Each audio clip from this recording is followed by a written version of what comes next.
If you don't read the newspaper, you're uninformed. If you do read it, you're misinformed. What is the long-term effect of too much information? Information, I just need some information. I've been dying. Is it lack of education? I've been reading without any transformation. I'm addicted. Is it overstimulation? Hey. Welcome to the Sixth Sense Report. Hear ye, come one, come all. You are listening to the Sixth Sense Report with Joel Nikoloff and Darnell Samuels. This is going to be a fun one, bro. Or, well, I wouldn't necessarily call doing my taxes fun, or doing taxes fun. No, but smashing leftist paradigms is. What? How did you go from, this guy went from taxes to leftist paradigms, man? Well, the leftists have a paradigm that the rich don't pay their fair share. Mm-hmm. And I would respectfully disagree. Oh, I thought one of the reasons why you might be excited is because this is why we take time off of doing Sixth Sense Report, because you got to do taxes. So I thought you're excited to talk about the numbers and all the fun stuff that goes into you doing taxes. Well, I mean, I think there's an aspect of, I feel like I have a good understanding of some of this stuff that, just the way that the tax system works, that whether it's the Pandora Papers or anything in this realm, I have some perspective. Not to say that everybody who does taxes would agree with me, because a lot of mine comes from the libertarian-esque perspectives that I have. Yeah. No, this is interesting. Yeah, definitely. What comes to mind, and it just came to me today. So in the basketball world, if you're a hooper, back in the day, we used to call, if you got the ball stolen, we used to call it getting taxed. That's some old school hooper vocabulary, vernacular. Yeah. Getting taxed. Yeah. No, that reminds me. There's this great sign outside of an ice cream shop. Teach your kids about taxation when you steal 30% of their ice cream. Yeah, so we're definitely going to get into the idea of taxation. Is taxation theft? So for the listeners, the direction we'll be going is we're going to talk about the Pandora Papers, tax evasion versus tax havens. Are the rich paying their fair share, and is taxation theft?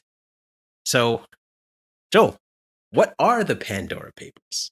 So I'm gonna have a couple links, because there's a whole bunch of stuff. I mean, and if you dig in for the listener, you'll start to see. So I'm using BBC News Pandora Papers, a simple guide to the Pandora Papers leak for sort of giving you some highlights.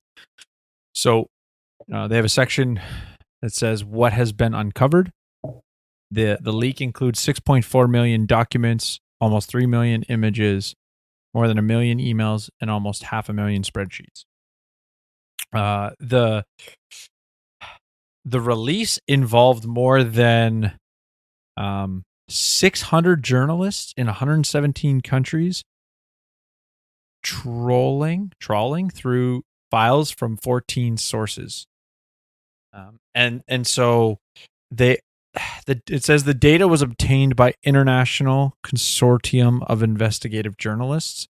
So I think you're going to see a lot of content coming from them.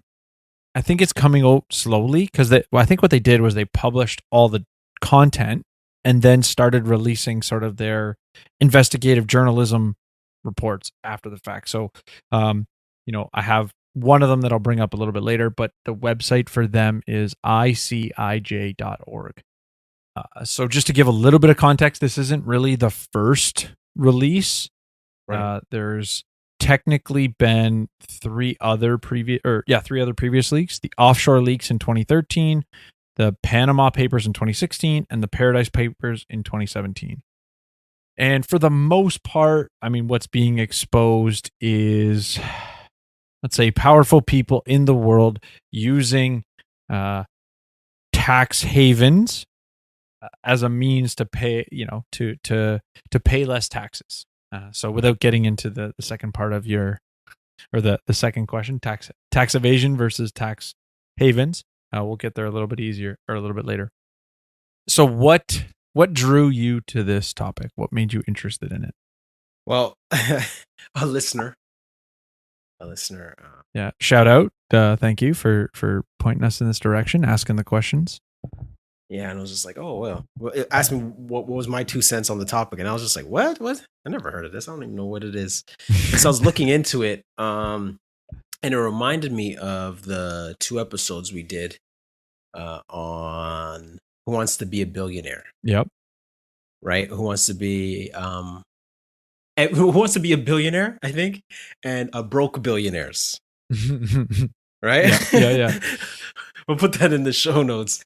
And so the issue that it seems like the overarching issue was people with a lot of money not having money abroad as opposed to using paying the taxes in their current country. So there were people, there were Canadians actually, who were found on that list in the Pandora Papers. People that had money on offshore accounts, as opposed to you know having their money here and paying taxes here.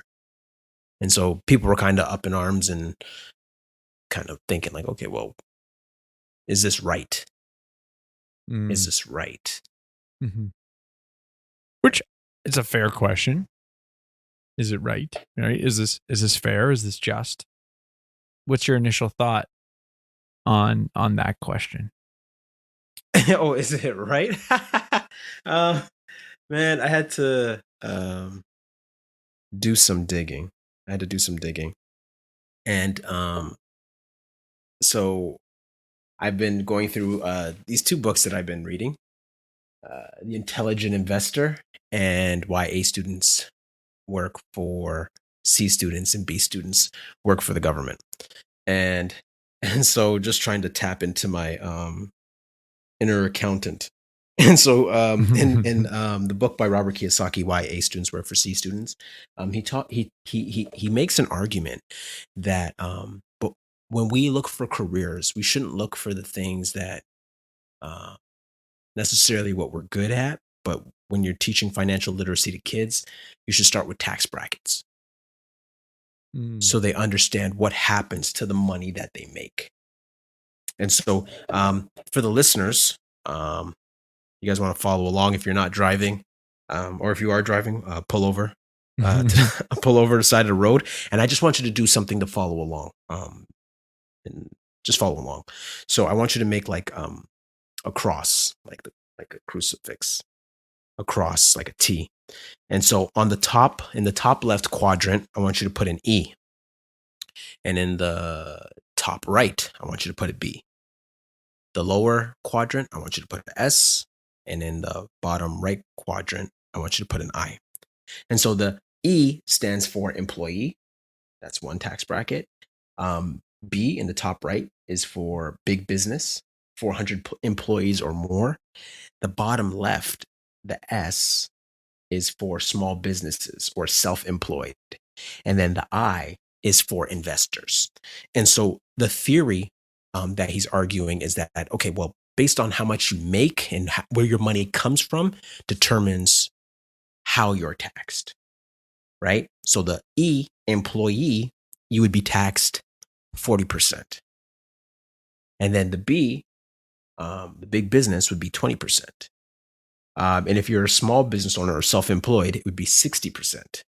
And then the I would be 0%. And I think, I mean, I'd have to look into it a little bit more. But I think when this wouldn't just simply be pure tax percentages. Think about in Canada as a prime example, small business, self-employed. Oh, guess what? You're paying both the employee and employer portions of EI or CPP. Or actually, I think EI you can opt in, and CPP you're required to pay, but you have to pay both the employee and the employer's portion. And so the reason I bring that up is that this number would be sort of, I'm speculating here, but I think the reason why small business has such a high number is because of the, let's call it regulatory costs, or required costs that are borne both by the owner and the employee who turns out to be the same person. Okay.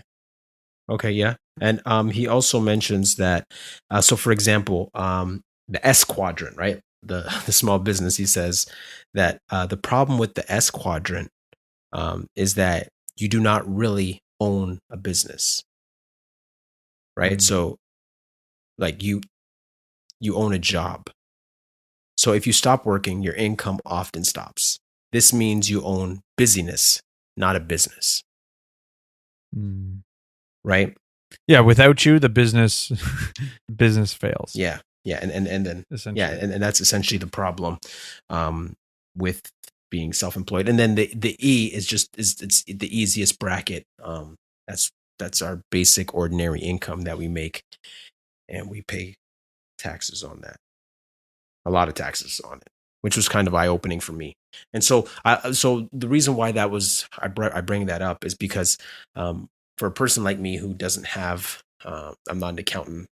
I actually have a financial advisor that I work with. Shout out to Sean. And so I've been learning and studying. And so when I see these numbers, or when I see this Pandora paper stuff, I was like, oh, interesting. And it makes sense to me now when I have a framework to interpret it. What was your takeaway when you first heard about the Pandora Papers? I mean, I love that the elitists are the one taking the most amount of slack. What do you mean? So the article that I was referring to earlier is the title tells you all. While foreign aid poured in, Jordan's King Abdullah funneled $100 million through secret companies to buy luxury homes. So you've got this, you've got these politicians, and I think Boris Johnson gets named, a whole bunch of, in my opinion, the most privileged class, i.e. politicians and their friends, are the ones being blasted the most. So I do appreciate that. I do think that there is an aspect of this conversation that is definitely concerning, and we'll get there, I think, when we talk about the tax evasion, tax haven stuff. But I think it's exposing the, let's call it, double-sided nature of a lot of the political class, especially I would argue, the left-leaning class or left-leaning politicians. So I mean, sorry. What do you mean? What do you mean by that? So culture, it's essentially, we're going to talk about it a little bit later, but the idea of like, does the rich pay their fair share, right? Oh, we want to tax the rich. But now you've got examples of the rich essentially avoiding the potential that even if you tax them more, that they would actually have to pay the tax. Right. So you're exposing the double-sidedness or the, talking out of both sides of their mouth when they're saying, yeah, we're going to tax the rich more, but they also have tax havens that would prevent them from actually having to pay such taxes. Okay. So then before we go there, what is the difference between tax evasion and a tax haven, Mr. Accountant? So I think in the simplest sense, tax evasion versus tax avoidance. So tax evasion is essentially an illegal attempt to pay less taxes, whereas tax avoidance is following the rules to pay less tax. And that might sound a little bit like, okay, like whatever. Like that's not, how do I draw the line? Well, I always say to people, it's not about paying less tax. It's about, like, from an accounting or working with people, it's about following the rules to pay less tax.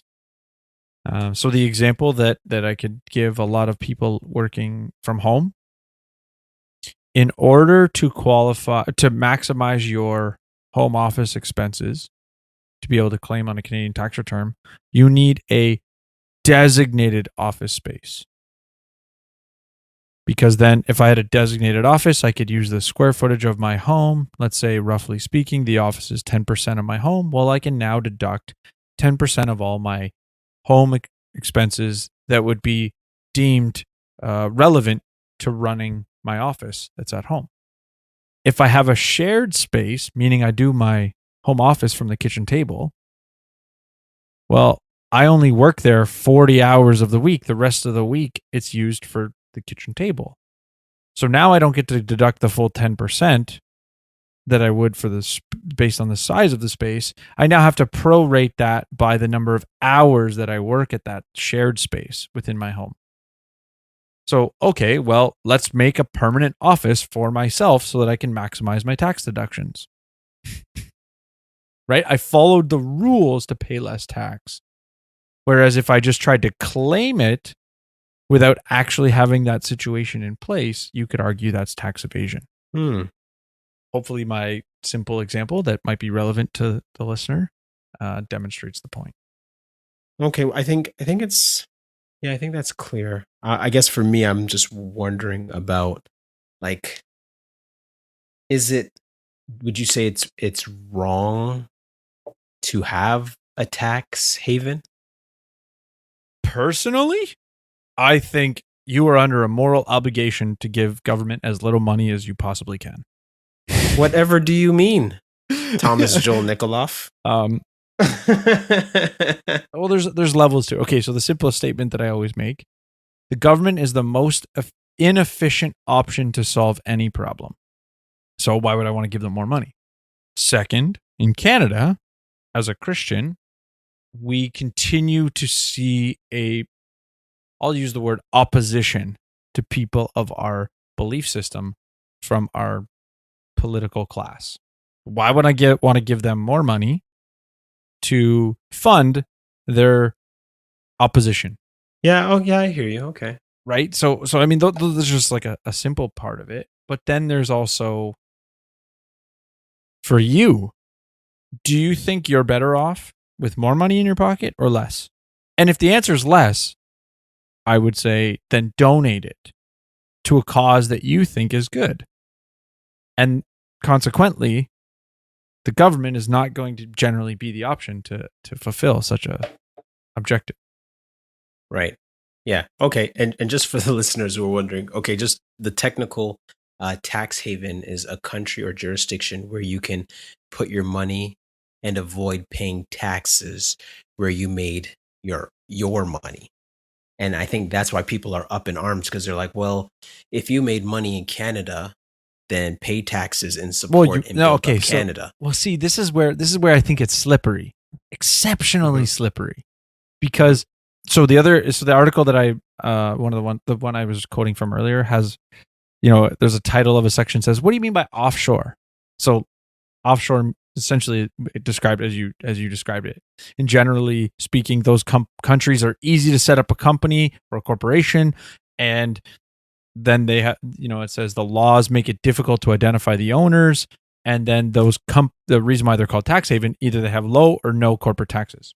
Now, going back to what you said, think of it this way: you're offshoring your savings. You already paid taxes on the money you earned here. Now, where things get a little perfect example. If I have a company in offshored, if I earned a salary, let's make up some numbers. Okay. Let's say I made $100,000 a year and I have 10 grand in savings. Well, I could offshore my savings, and now the investment returns are in my tax haven. So where I earn my investment returns may or may not be my own country. Depends on what that tax haven invested in. So the reason I want to push back a bit is it's not that simple. I mean, as I would say, generally speaking, a lot of companies or countries, you have to show profit where you earned money. Right. So let's take an alternative example. If I have an offshore corporation and a local corporation running a business, which a lot of times that's what they would have to do. You'd have to have two corporations. One is the local, one is your offshore. A lot of times what's relevant is let's just use cars because it's a simple example. If I was buying cars from a third world country and shipping them here, but I own both companies that are doing that transaction, economics as well as a number of factors play a role in the transfer pricing that I'm allowed to use.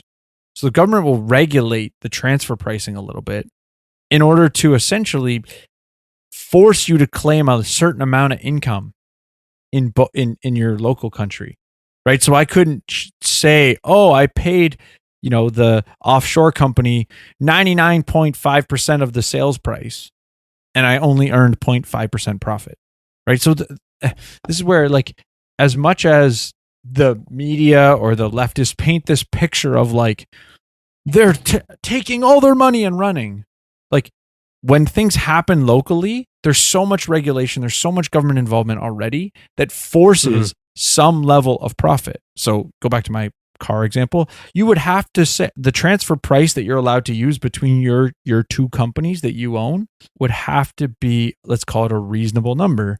And if you ever got audited, let's say by the CRA, they would be like, what do you mean you're paying $95,000 for a car you sell for 96? Like, it would be questioned.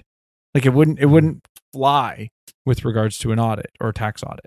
And I would argue transfer pricing is something that it would very likely come up as a tax audit or an audit.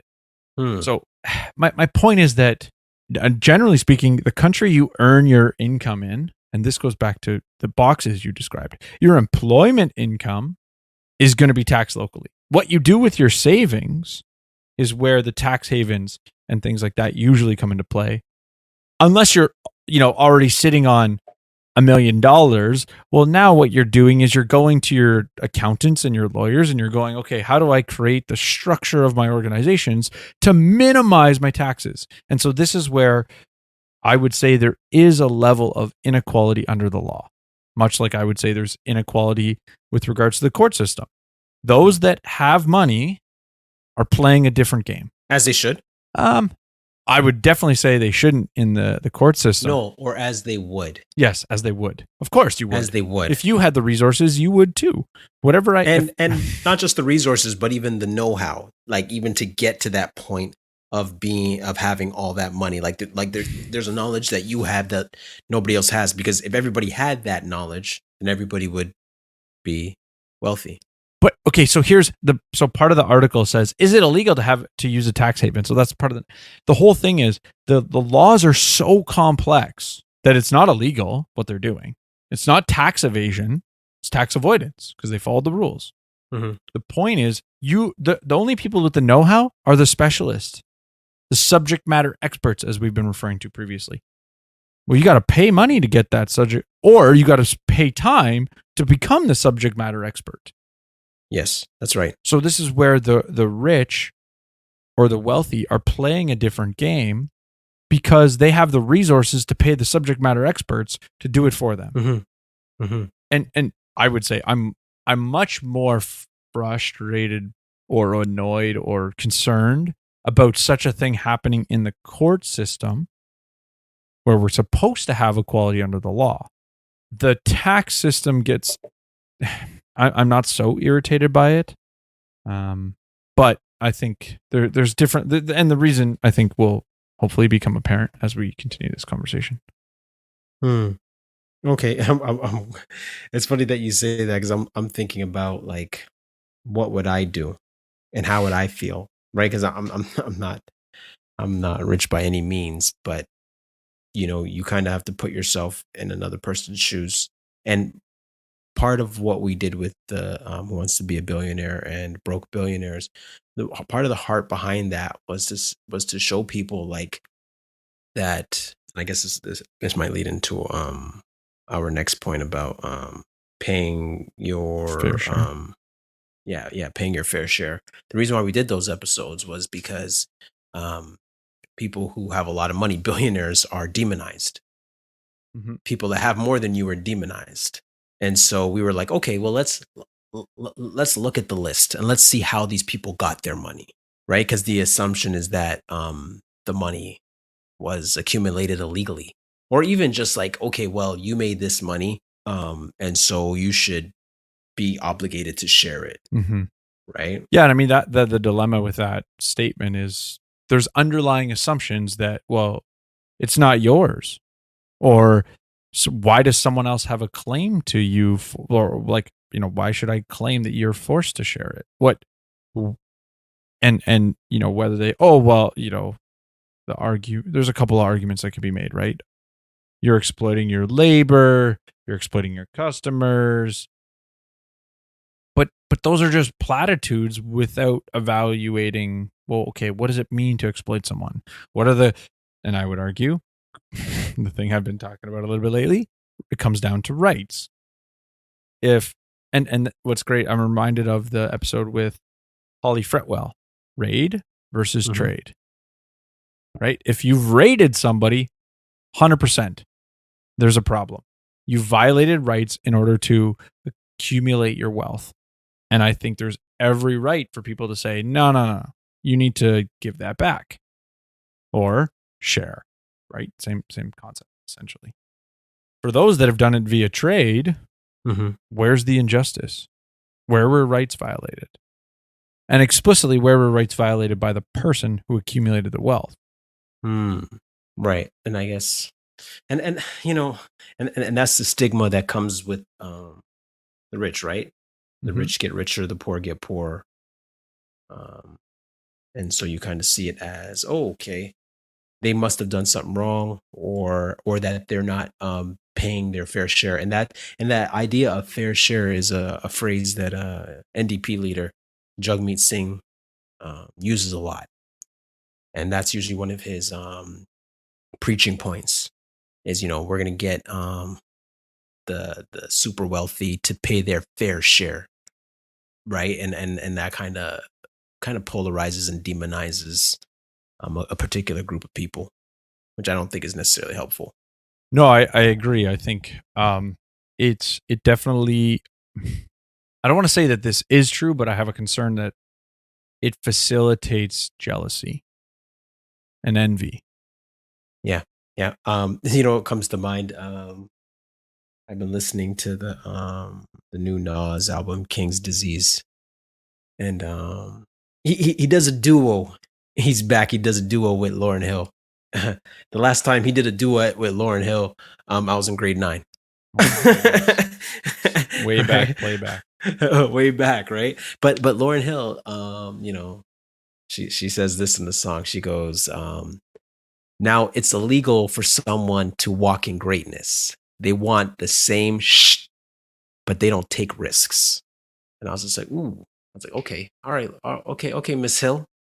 I see you're going with this one.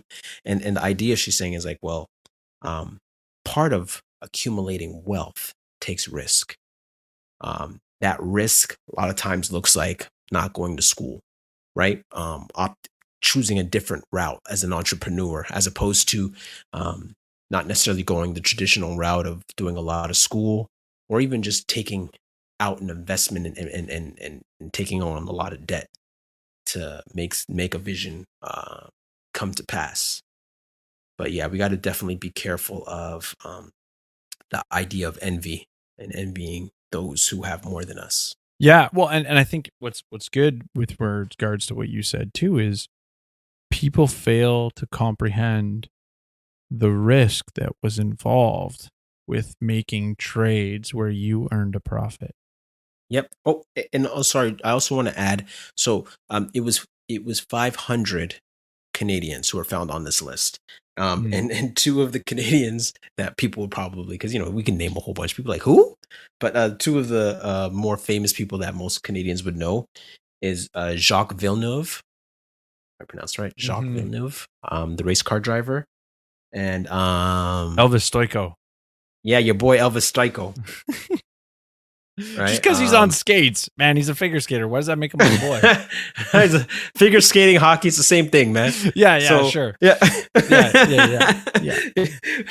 But Sort of like basketball and dance, right? You use the same kind of flooring. Yeah, something like that. But if you look at like what Jacques Villeneuve and Elvis Stoico has done, they put in the work. They've taken risks to accumulate their wealth. So it's funny when they bring up their names. I'm like, but what does Elvis Stryker, where he places his money, what does that have to do with me? Mhm. Right? Like, of course, the answer would be, well, because if he's not paying taxes, if he's not paying his quote unquote fair share, then I'm paying more to help uphold the country. But I think people kind of misunderstand this idea of these tax havens and so forth, because the rich have just as many welfare programs as the poor. Ooh. Right. So the rich have corporate welfare programs and the poor have social welfare programs. Mm-hmm. Right. So regardless of what you call them, the taxpayers pay the price. And that's from Robert Kiyosaki's book, Why A Students Work for C Students.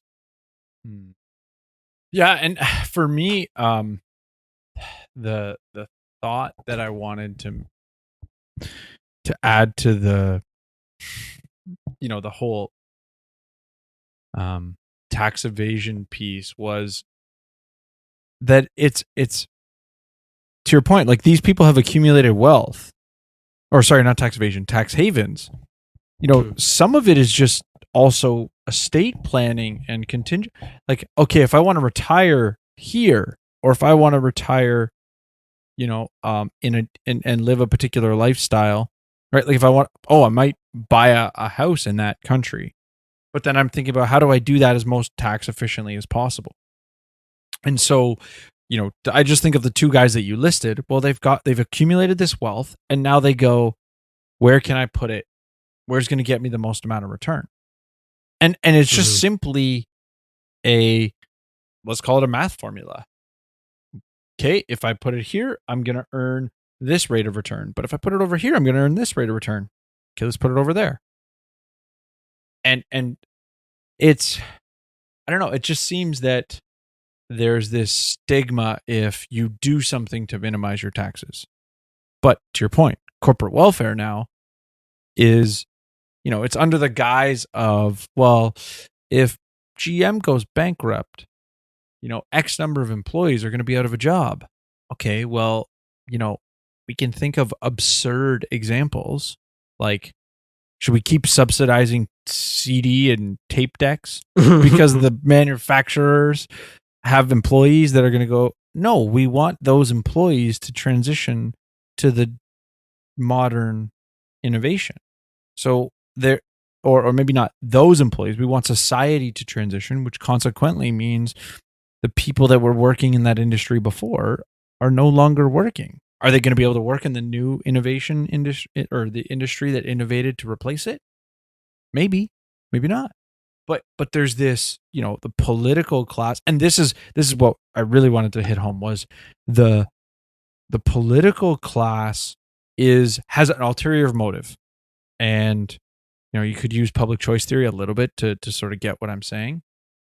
But more importantly, I think something that most people fail to comprehend is the larger the purse the politicians wield, the more power they have. Okay, so why would you make that connection to the politicians? The paradigm of we need to tax the rich more, we need to close these loopholes. Fundamentally, the objective is give us more money. And so their motives aren't altruistic.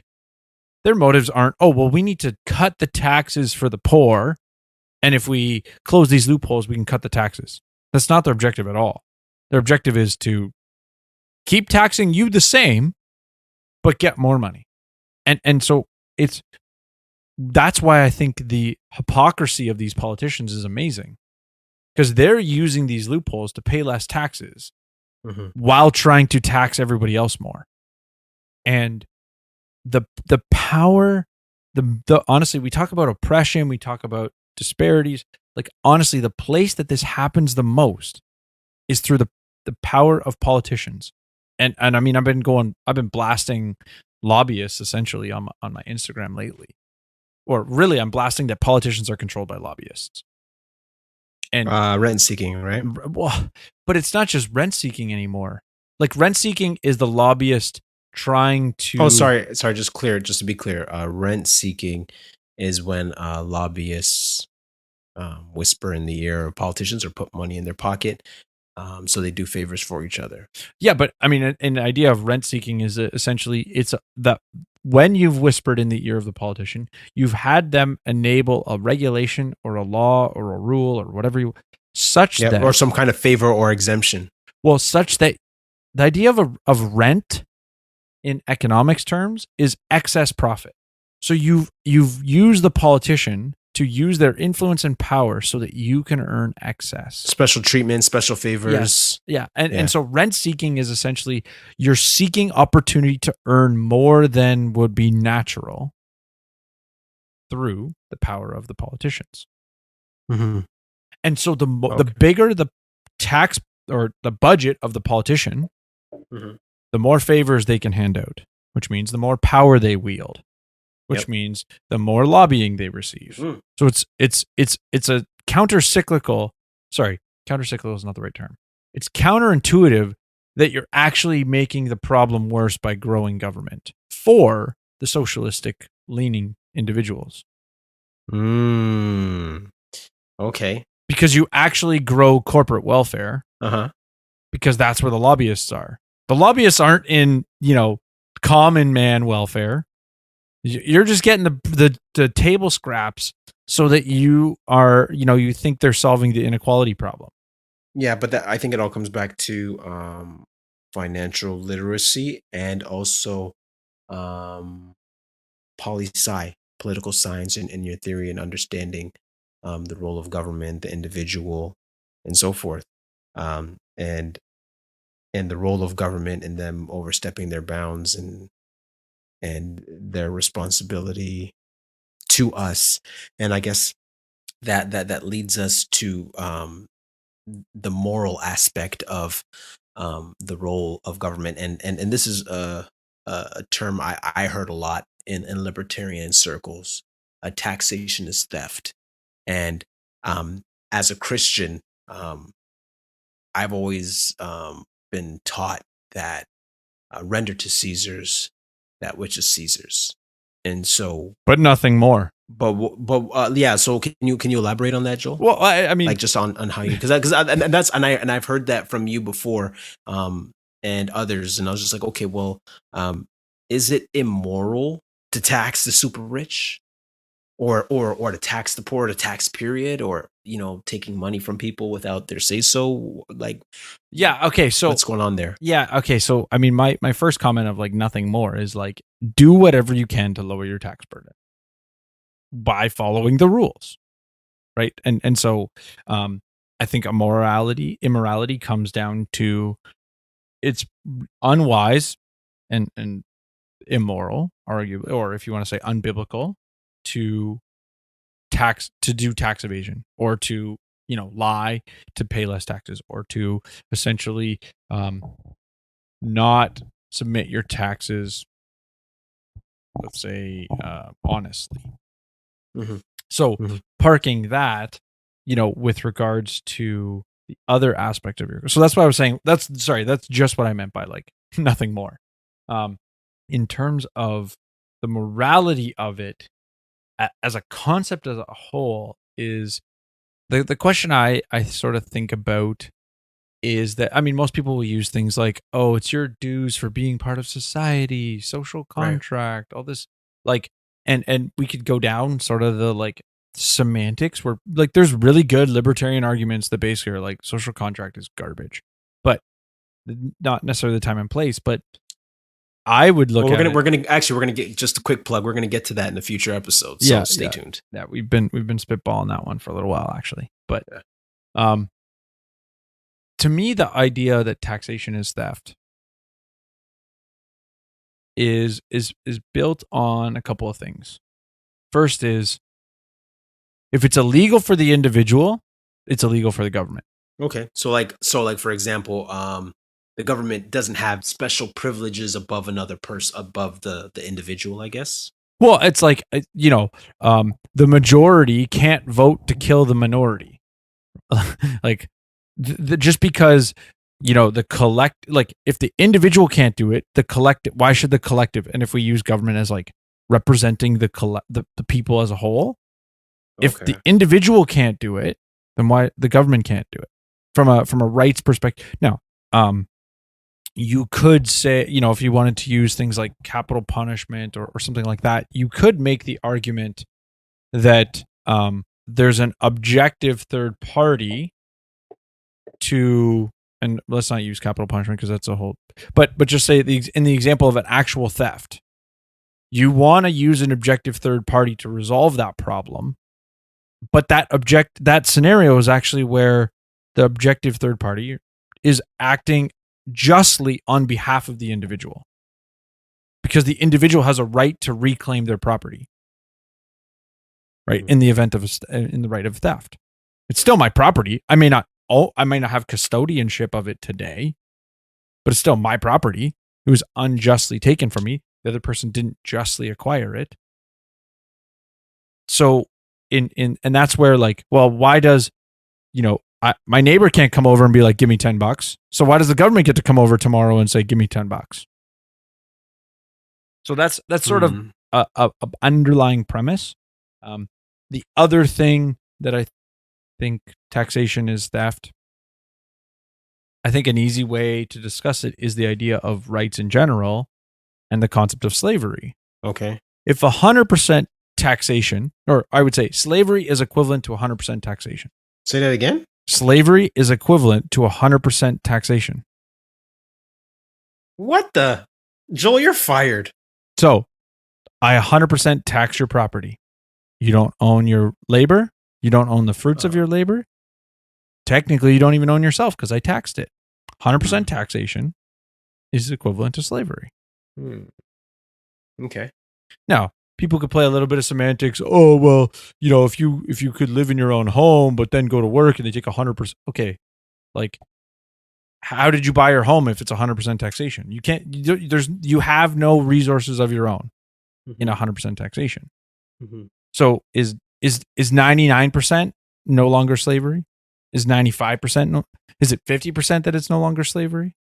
Because again, it's again, in a libertarian in that sort of paradise or perspective, the idea is voluntarism. What's that? If I don't voluntarily engage in this relationship, there's a problem. Arguably, you could argue it's immoral. Volunteer. But yes, I guess people who are like social contract would be like, well, you volunteered when you went to when I was born, you went to Jim Archdeacon to go swimming into Canada or play squash. No, or play, born into Canada, or you're using the skate park to go skate, man, and all that stuff, or using the basketball court. So you've kind of signed in to those taxes. Yeah. And so, I mean, the counter argument would be, no, the taxes were taken first. The taxes were taken first. Like, taxes were taken first. Because like I didn't have the choice to not pay the taxes and then say, okay, I'm not going to use your services. Or I'm not going to use your public property. So the part of then we can get into when we debate. So, contract theory or the social contract. The best argument, I think I got it from Tom Woods. Take any concept of a contract. Social contract fails all of it. All the things that would be normally, okay, if you're taking an employment contract, right of refusal, voluntarily agreement, all these things that, no, none of those things exist in this context. And so I would say, I generally park the taxation is theft conversation regarding, okay, let's park property tax, income tax. And that's where income tax, 100%, going back to my point about slavery, your labor. And especially in Canada, or especially now when you don't even get it first. It comes right off your paycheck and goes straight to the government. What do you mean that's like, it's not voluntary at all? No, okay. So I mean, I would say 100% taxation is theft. 100%. I guess, yeah, I don't know. I always found it kind of weird. I was just like, oh, what the, this is different. Never heard that before. I guess for me, like, when I think about Jesus saying, render to Caesar's that which is Caesar's, Romans 13, no, but hold on, Matthew 22, Matthew 22, 17, is it lawful to pay taxes to Caesar or not? They're asking Jesus. Okay, so I got a really good book by Joe Amaral. It's called, I want to say it's called Finding Jesus, but I don't know for sure. Anyways, he's a first century Jewish historian. And in that question, they're trying to trap him, right? The Pharisees are asking him this question and they're trying to trap him. But based on their own rigidity of the law, it is idolatry to have a graven image on your person. So what does Jesus say to them? Whose picture or who's on the coin? Is that not a graven image? Of Caesar. Of Caesar? So give to Caesar what's his. The idolatrous symbol in their own standards that you have in your pocket on your person, which violates your own rules. Okay, so he's saying that like it's a form of idolatry. Well, no, I'm saying that Jesus' answer is actually much more. There's much more depth to it as simple than simply what. Like again, they're trying to trap him in a way that forces him to either break Jewish law custom or essentially go against Rome. Right? They're looking to kill him.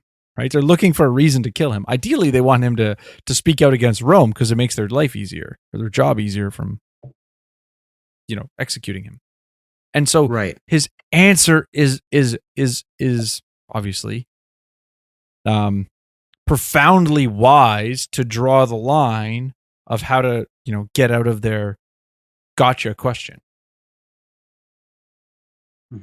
But and so my point is for us to then turn around and go, oh, there's Jesus telling us this very theological true statement about taxes. It's like, are we missing the point of the scenario that we're reading? I'm not saying we don't draw any conclusions, but how much of that parable is really understood by most people about the context that it's actually taking place in? Or not, it's not parable, sorry, but the story or the questioning by the Pharisees. So you would say that Jesus is saying to pay it or not to pay it? Well, he's saying literally it's Caesar's coin. So of course you give it to Caesar.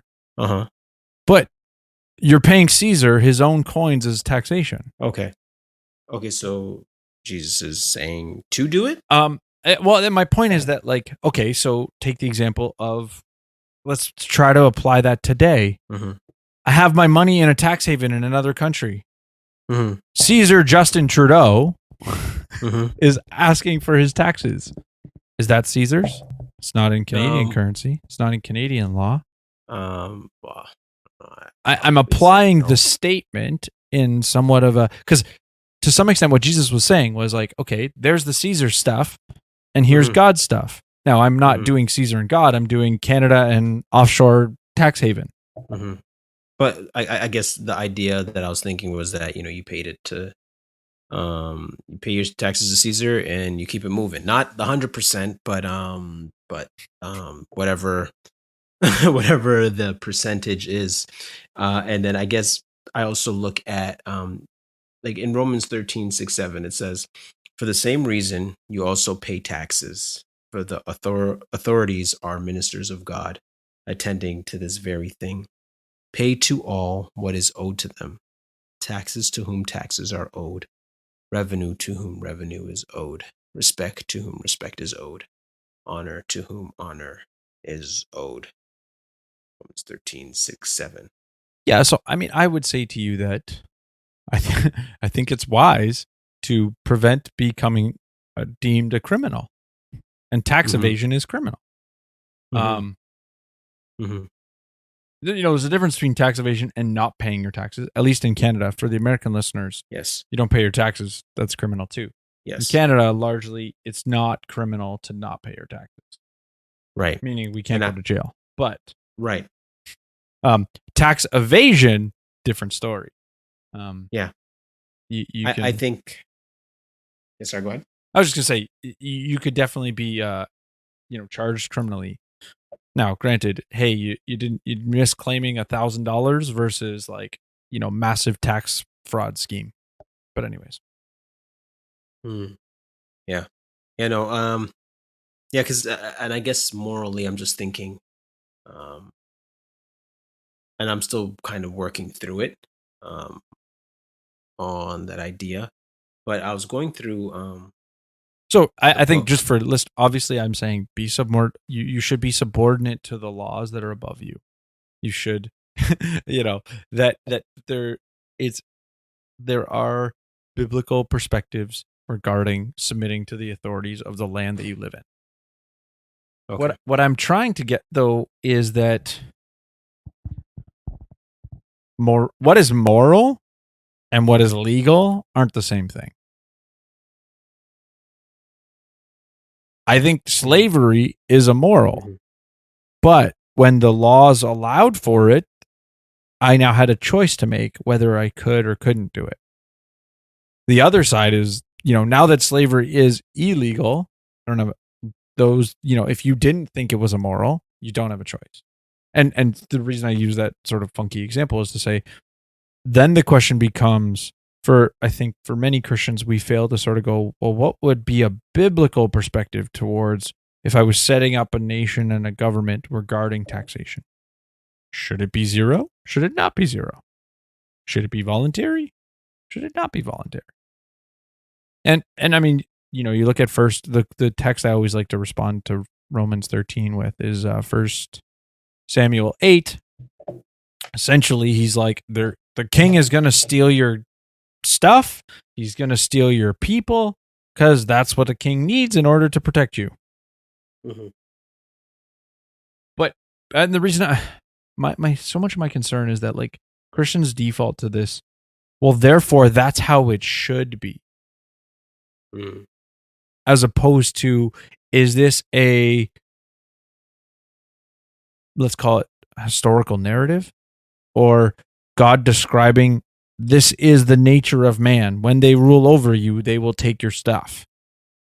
Mhm. Mhm. Right, and so I guess what you're saying is that that it's part of the fall, um, in regards to like the state isn't perfect, um, and so in their imperfection, part of their rule is Doing immoral things. okay. I'm not there yet, but what's interesting? Well, I mean, put it this way. No, the government is run by fallen people. Therefore, the government will do fallen things. Okay, yeah, but I guess people can make the same argument for the institution of the church. Agreed. The elders, But it's the voluntary. elder. Tithing is voluntary. No, I'm kidding. Unless you're I'm in kidding. Yeah. I was going to say Catholic Church or whatever. What's that? Prosperity gospel What? Which one? or prosperity? Well, no, I was going to say the scientism thing. What's it called? Christian Science. No, like the one that Tom Cruise is part of. Christian Science, isn't it? Scientology. Scientology. Yeah. Right? Like, I mean, the reason why I say it's like it's not really voluntary is because, like, I mean, it is voluntary, I guess, because you can walk away, and that's sort of my point. You can walk away. Yeah. Well, I guess You can even if they said, "Oh, we require you to submit your tax return and tell us and prove that you've committed 10% to our church," I can still walk away. If I want to be part of the community, I know those are the terms. If I don't want to be part of the community, I don't have to follow those terms. mhm. I guess the way I'm looking at it, the like the history of taxes, right? So, more so in North America, So in 1943, the U.S. Congress passed the current Tax Payment Act to fund another war. And it was War supposed II. to be temporary.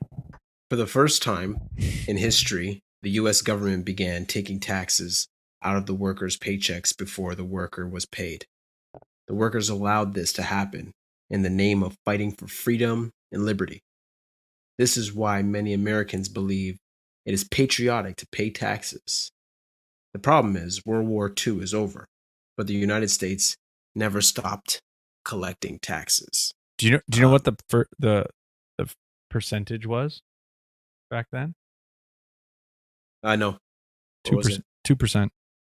Hmm. And it was like, let's say, I don't know the exact numbers, but it was something like only the top 30% of society was paying it. Well, yeah. And since then it's been growing, and I guess now I'm looking at it, and I'm like, oh wow, like it's getting bigger, and people want more and more.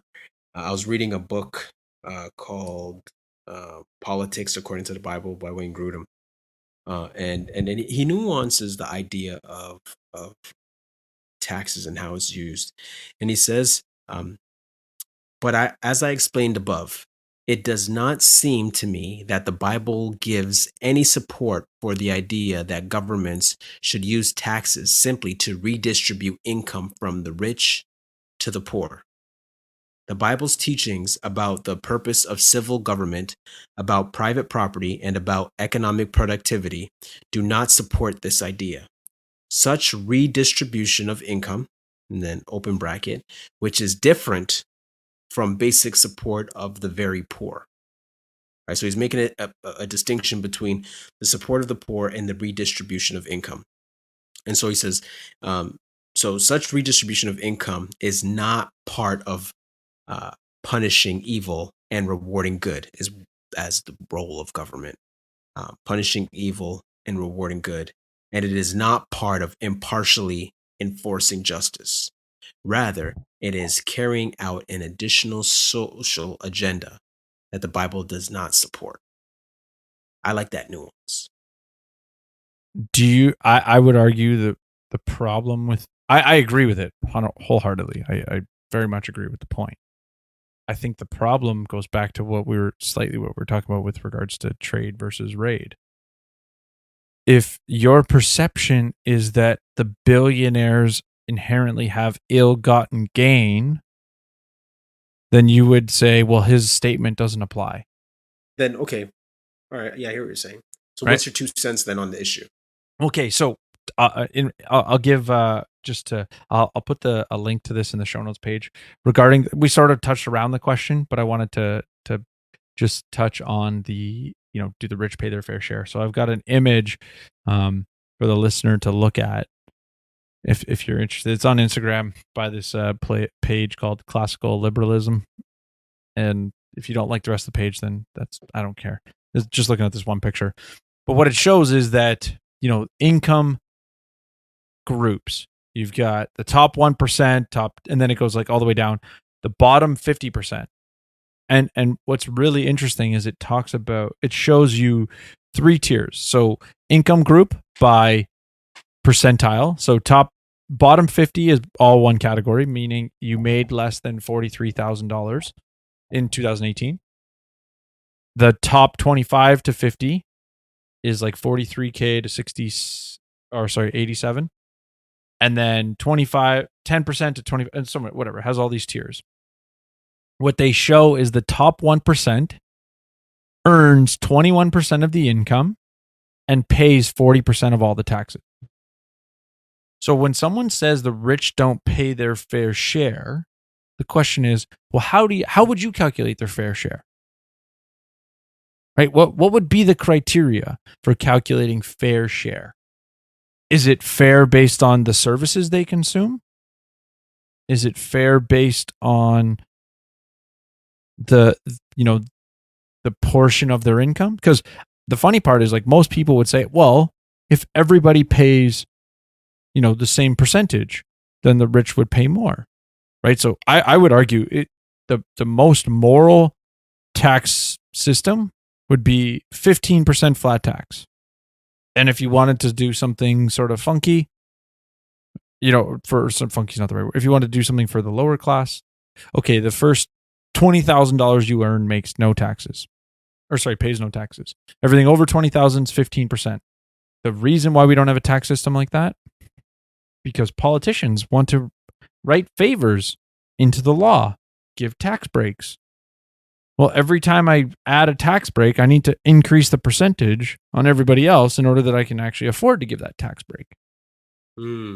So, if anything, the rich pay more than their fair share. Yeah. This sort of is parking the idea of, well, they have income that's not subject to taxation. That's, a little bit of a different question, because it goes back to what you said about corporations. They get incentives from government, do the things that we want. Oh, hey, go to New York State was about to pay Amazon like X millions of dollars in tax benefits so that they would build their factory here. And then AOC went off on that a couple years ago, and that thing got shut down. But this happens all the time, right? How many sports teams get their stadium funded? Subsidy to the tax, or subsidy to the rich, right? Those owners of teams don't need that money, but they wield enough power that they can tell the politician, well, if I'm going to go somewhere else, if you don't give me if you don't partially fund this stadium, and some other politicians willing to pay for it. So my 2 cents on all of this is that, they talk about wanting to close the loopholes. At the end of the day, what's keeping the loopholes open is the lobbyists. And it's a show. Like much of politics. Talk a lot about taxing the rich. Talk a lot about doing this, that, or the next thing to help the poor. But until they they're actually willing to cut corporate welfare, until they're willing to do things that hurt the lobbyist, you got to see through it. It's smoke and mirrors. They're selling you their propaganda so that you'll vote for them the next time. But again, as we talked about, I think I said it on the show, I think most of the elections are talking about 5 to 10% of what government does. The other 90%, they all want to do the same thing with a different dress on and hand out money. So I think, while I think the Panama Papers are good because, it's exposing let's call it the elites of society. And we definitely could use a little more of that, because a lot of although the concern I have is contrast that with some of the bigger name whistleblowers, Snowden, Assange. Usually when the things that they're exposing go against the power structures, it's not well received. In my opinion, the true whistleblowers are the ones who get very poor treatment by, as Michael Malice refers to them, the new cathedral. So what about you? What's your 2 cents on Pandora Papers? I think, the first thing that popped in my head, I was like, none ya. None your business. None of your business. Right? So I'm thinking because, you're seeing people's books, right? The people's books are open, and everybody knows, financial, people's financial information is usually none of your business. Right? So it's kind of weird looking at other people's books when you should, be looking in your own books. So I'm going to say this. My 2 cents is, if you're financially literate, you won't hate a bit. You won't hate a bit if you're financially literate. Right? You're not looking in other people's mouth. You're not looking in other people's plate. I'm going to take a quote from the philosopher Jason T. Phillips, a.k.a. Jadakiss, fresh off of his Versus championship win, MVP win against Dipset. And there's a quote, and Jadakiss says, "I used to cop so heavy that the block got mad. And ninjas started calling up the cops like cabs." Hating, guys. You gotta stop hating. So I'm gonna pull a quote from Robert Kiyosaki's book, and he says, and this is for parents on financial literacy and teaching your kids, and he says, the earlier a parent teaches their child about the different quadrants, tax quadrants that we talked about earlier, the earlier their child can begin preparing for life, and they can choose what quadrant they want to be in. Right? And there was this political philosopher / theologian, Daniel Shorthouse, and he says this in regards to taxing and Jesus, and he says this: Jesus himself was not turned aside by such trick questions, as in, should we pay taxes? Let him be our example. Let us know what you guys think. Are we off? You think we're wrong? Let us know your 2 cents. You can contact us at 6centsreport@gmail.com. We also have a YouTube channel. Please subscribe, like, share, hit the red bell. You can follow us on Twitter and Facebook at 6 Cents Report. And then if you're trying to get in touch with me, it's on Twitter or Instagram. It's Do Good at Darnell. That's DOGUDDA_Darnell. And Darnell Samuels on Facebook. And I'm TJoelN39 everywhere. And most of my content usually is I do a lot of sharing on Instagram lately. So yeah, that's my, let's call it, weapon of choice. And give us your 2 cents if you think we missed something. There's a lot of depth to this issue. We sort of talked vaguely about it as opposed to getting into some of the nitty and gritty. But if you think there's more to this that you think we should address, let us know. And give us a review on your favorite podcast catcher. That would be very helpful, actually. Give us 5 stars. And say something nice, even if you don't like us. 6 cents makes change. But you heard me? Does that make sense? Madden and Mitchell Media.